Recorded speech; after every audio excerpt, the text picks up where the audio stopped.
कभी सोचा है कि अपने आइडियाज को इलेक्ट्रॉनिक्स की मदद से असलियत में कैसे बदला जाए? तो चलिए आज हम ठीक वही करने वाले हैं।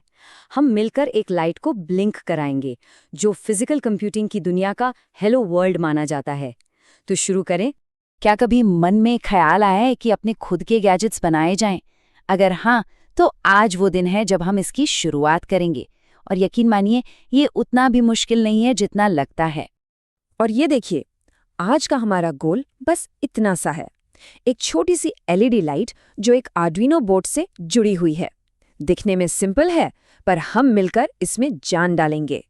तो ठीक है, अब आते हैं सबसे मज़ेदार हिस्से पर। सबसे पहले हम हार्डवेयर को सेट करेंगे, यानी अपना फिजिकल सर्किट तैयार करेंगे। तो हमें चाहिए क्या क्या? बस ये 3 चीजें जो स्क्रीन पर हैं। एक आर्डुइनो उनो बोर्ड जो इस पूरे प्रोजेक्ट का दिमाग है, एक छोटी सी एलईडी लाइट और उस लाइट को सही पावर देने के लिए एक रेजिस्टर। कनेक्शंस के लिए तैयार। ये बहुत ही सिंपल है। एलईडी की जो लंबी वाली टांग है वो जाएगी डिजिटल पिन 13 में, और जो छोटी वाली टांग है वो एक रेजिस्टर के जरिए ग्राउंड पिन यानी जीएनडी से जुड़ेगी। इस रेजिस्टर को अपनी एलईडी का बॉडीगार्ड समझिए, जो उसे जरूरत से ज्यादा पावर से बचाता है। हमारा सर्किट तो तैयार है, पर ये अपने आप कुछ नहीं करेगा। अब हमें इसे निर्देश देने होंगे, इसे बताना पड़ेगा कि करना क्या है, और ये काम हम करेंगे कोड लिखकर। और ये रहा हमारा पूरा कोड। बस इतना सा ही है। हो सकता है देखने में थोड़ा मुश्किल लगे, पर घबराइए मत, हम इसे लाइन बाय लाइन बहुत आसानी से समझेंगे। किसी भी आर्डिनो कोड को समझने के लिए बस 2 हिस्सों को याद रखिए, सेटअप और लूप। सेटअप फंक्शन, इसे ऐसे समझिए जैसे किसी प्ले से पहले स्टेज तैयार करना। ये काम बस एक बार होता है। और लूप फंक्शन वो प्ले है जो एक बार शुरू होने के बाद बार बार लगातार चलता ही रहता है। तो सेटअप के अंदर हम क्या करते हैं? हम इस्तेमाल करते हैं पिन मोड कमांड का। ये कमांड आर्डुइनो को बताता है कि पिन 13 को कैसे इस्तेमाल करना है। क्योंकि हमें पिन से एलईडी तक पावर भेजनी है, मतलब सिग्नल बाहर भेजना है, इसलिए हम इसे आउटपुट पर सेट करते हैं। और अब आता है असली एक्शन वाला कमांड, डिजिटल राइट। असल में यही वो कमांड है जो एलईडी को ऑन या ऑफ करता है।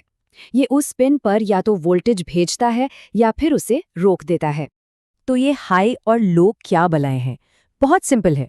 जब हम डिजिटल राइट को हाई करते हैं तो इसका मतलब है पावर ऑन और हमारी एलईडी जल उठती है। और जब हम इसे लो करते हैं तो इसका मतलब है पावर ऑफ और एलईडी बुझ जाती है। लेकिन अगर हम एलईडी को तुरंत ही ऑन और ऑफ कर देंगे तो हमें वो ब्लिंक करती हुई दिखेगी ही नहीं। यहीं पर हमारा डिले कमांड काम आता है। ये कमांड प्रोग्राम को कुछ पल के लिए रोक देता है ताकि हम लाइट को जलते और बुझते हुए देख सके। हमारे कोड में लिखा है डिले 1000। तो ये 1000 क्या है? असल में आर्डुइनो की दुनिया में टाइम को मिलीसेकंड में नापा जाता है, और 1000 मिलीसेकंड का मतलब होता है ठीक 1 सेकंड। तो हम एलईडी को 1 सेकंड के लिए जलाएंगे और 1 सेकंड के लिए बंद रखेंगे। तो अब तक हमने सारे अलग अलग हिस्सों को समझ लिया है। चलिए अब इन सबको एक साथ जोड़कर देखते हैं कि ये मिलकर उस छोटी सी लाइट को कैसे कंट्रोल करते हैं। असली जादू होता है लूप फंक्शन के अंदर। सबसे पहले डिजिटल राइट कमांड चलता है और बूम, एलईडी ऑन हो जाती है। फिर डिले 1000 उसे 1 सेकंड के लिए जलाए रखता है। इसके बाद डिजिटल राइट कमांड उसे बंद कर देता है। फिर 1 सेकंड का इंतजार, और क्योंकि ये सब कुछ लूप के अंदर है, ये प्रोसेस बार बार चलता रहता है, ऑन ऑफ। और यही है वो जादुई पल। सोचिए जरा, स्क्रीन पर लिखा हुआ कोड असल दुनिया में एक चीज को कंट्रोल कर रहा है। आपके लिखे हुए टेक्स्ट से रोशनी पैदा हो रही है। यही तो फिजिकल कंप्यूटिंग की खूबसूरती और ताकत है।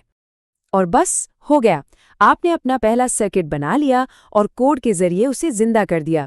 आपने कोड की कुछ लाइनों को असल दुनिया की रोशनी में बदल दिया है। आज एक छोटी सी लाइट जलाई है, कल क्या होगा? क्या कोई रोबोट होगा, कोई स्मार्ट वेदर स्टेशन, या फिर कोई इंटरैक्टिव आर्ट इंस्टॉलेशन? संभावनाएं अनंत हैं।